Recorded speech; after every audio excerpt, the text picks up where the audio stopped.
السلام علیکم ورحمۃ اللہ وبرکاتہ۔ رب اشرح لی صدری ویسر لی امری واحلل عقدۃ من لسانی یفقہوا قولی۔ پارہ 14 سورہ النحل آیت نمبر 66 سے۔ اعوذ باللہ من الشیطان الرجیم، بسم اللہ الرحمن الرحیم۔ وَإِنَّ لَكُمْ فِي الْأَنْعَامِ لَعِبْرَةً نُسْقِيكُم مِّمَّا فِي بُطُونِهِ مِن بَيْنِ فَرْثٍ وَدَمٍ لَبَنًا خَالِصًا سَائِغًا لِلشَّارِبِينَ۔ لفظی ترجمہ: وَإِنَّ اور بے شک لکم تمہارے لیے فی الانعام مویشی جانوروں میں لعبرۃً عین با را البتہ ایک سبق ہے، نسقیکم سین قاف حمزہ ہم پلاتے ہیں تم کو مما اس میں سے جو فی بطونہ باطانون جو ان کے پیٹوں میں ہے، من بینی فرثٍ فراسا درمیان گوبر کے، ودمٍ اور خون کے، لبنًا دودھ، خالصاً خالص، سائغاً سین واو غین خوشگوار، للشاربین پینے والوں کے لیے۔ اب دیکھیں گائے جو سی ہے جب گھاس کھاتی ہے تو ایک ہی معدے کی غذا مختلف شکلوں میں باہر آتی ہے، تو اس کے بیل بھی ہیں، نر اور مادہ دونوں ہی ہیں۔ مثلاً بکرا ہے تو بکری ساتھ، لیکن ایک کے ہاں گوبر اور خون اور دوسرے کے ہاں دودھ جو کہ ایک مکمل غذا ہے۔ بکرا دودھ نہیں دیتا۔ یہ کون ہے جس نے اندھیرے میں فیکٹری لگائی ہوئی ہے جو تمہیں اتنی مکمل غذا فراہم کرتی ہے؟ سب سے پہلے تو انسان کو غذا کون سی پلائی گئی؟ ماں کا دودھ۔ اب آیت نمبر 67، وَمِن ثَمَرَاتِ النَّخِيلِ وَالْأَعْنَابِ تَتَّخِذُونَ مِنْهُ سَكَرًا وَرِزْقًا حَسَنًا إِنَّ فِي ذَلِكَ لَآيَةً لِقَوْمٍ يَعْقِلُونَ۔ وَمِن ثَمَرَاتِ اور پھلوں میں سے، النَّخِيلِ کھجور کے، وَالْأَعْنَابِ اور انگور کے، تَتَّخِذُونَ تم بنا لیتے ہو، کیا چیز بنا لیتے ہو؟ مِنْهُ سے، سَكَرًا سین کافرہ نشہ آور چیز، اور رزقاً حسنا اچھا رزق۔ ان بے شک فی ذالک اس میں، لآیۃً البتہ ایک نشانی ہے، کن لوگوں کے لیے؟ لقوم یعقلون اس قوم کے لیے جو عقل رکھتی ہو۔ یہ سورت مکی ہے جبکہ ابھی شراب حرام نہیں ہوئی تھی، بلکہ پچھلی آیت میں پانی، دوسری میں شراب اور پھر جوسز کا ذکر ہے۔ یہ انسان کو صحت مند رکھتے ہیں۔ کھجور اور انگور میں فائدے ہی فائدے ہیں، جسم کو توانائی ملتی ہے، جبکہ اس کے برعکس انسان نشہ آور چیز کیا کرتا ہے؟ وہ سے بنا لیتا ہے، جو کہ ذہن اور جسم دونوں کو ہی نقصان دیتی ہے۔ حدیث پاک میں آتا ہے کہ آپ صلی اللہ علیہ وآلہ وسلم نے فرمایا، جنت کی شراب دنیا کی شراب کے برعکس فائدہ مند ہوگی۔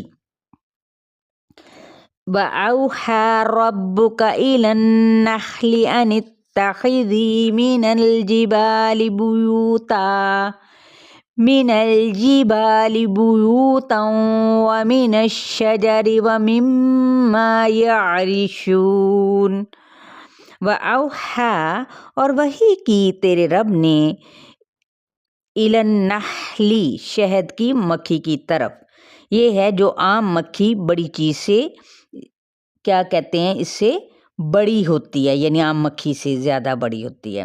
ان اتخذی کے بنا لے، من الجبال پہاڑوں میں سے، بیوتن گھر، ومن الشجر اور درخت میں سے، وَمِمَّا اور اس میں سے جو یعرشون عین راشین جو وہ چڑھاتے ہیں۔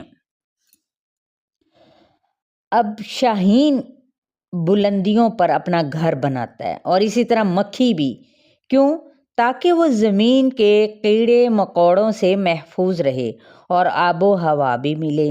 اسی طرح حضرت موسیٰ علیہ السلام کو بھی کوہ طور پر کتاب دینے کے لیے کیا تھا؟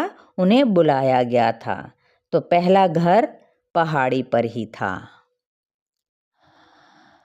ثم کلی من کل الثمرات فاسلکی سبل ربک ذللا یخرج من بطونها شراب مختلف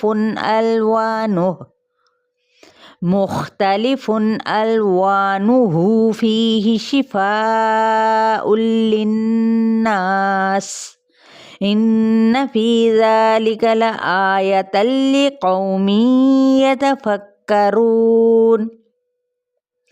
ثم پھر کلی کھاؤ، من کل ثمرات ہر قسم کے پھلوں میں سے، فصلوں کی پھر چلتی رہ، سین لام کاف، سبلا سین با لام راستوں پر، ربی کی اپنے رب کے، ذللا ہموار آسان، یخرج نکلتا ہے، من بطونہا باطانون ان کے پیٹوں سے، شرابن شربت، مختلفن خا لام فا مختلف ہیں، الوانہ لام واو نون اس کا روٹ ورڈ ہے، رنگ اس کے، فیہی اس میں، شفاءن شفا ہے، للناسی کن لوگوں کے لیے؟ لوگوں کے لیے، یعنی تمام انسانیت کے لیے اس میں شفا ہے۔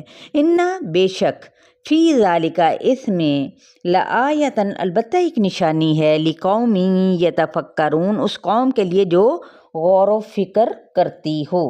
ہر قسم کے پھلوں سے مراد جو مفید ہیں، یعنی جو راستے تیرے رب نے مقرر کیے ہیں، کس طرح چلتی رہو، مطیع بن کر۔ اگر اس کو مکھی کی صفت بتایا جائے تو ذلول سے مراد کسی چیز کا اپنے سرکشی کو چھوڑ کر مطیع ہو جانا، اس کے چلنے کو وحی کہا گیا، یعنی مکھی کو تعلیم دی کہ پہلے کیا ہے، میلوں تک اس کو دور جانا پڑتا اور یہ اس کی تیاری کا عمل تھا۔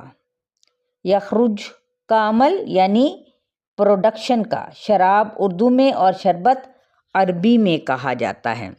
واللہ خلقکم ثم یتوفاکم ومنکم من یرد الی ارذل العمر لکی لا یعلم بعد علم شیئا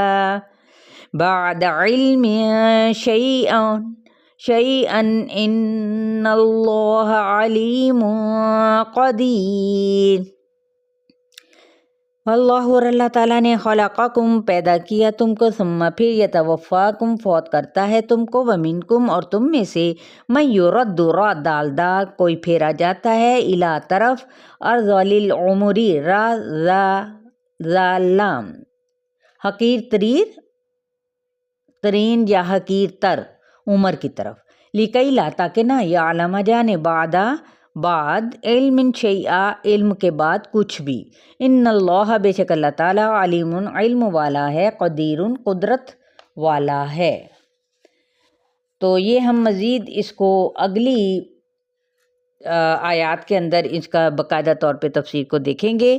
تو آیت نمبر 70 تک آپ لوگوں کی آیات ہیں، تو اس کو شیئر کرنا ہرگز نہ بھولیں۔ السلام علیکم ورحمۃ اللہ وبرکاتہ۔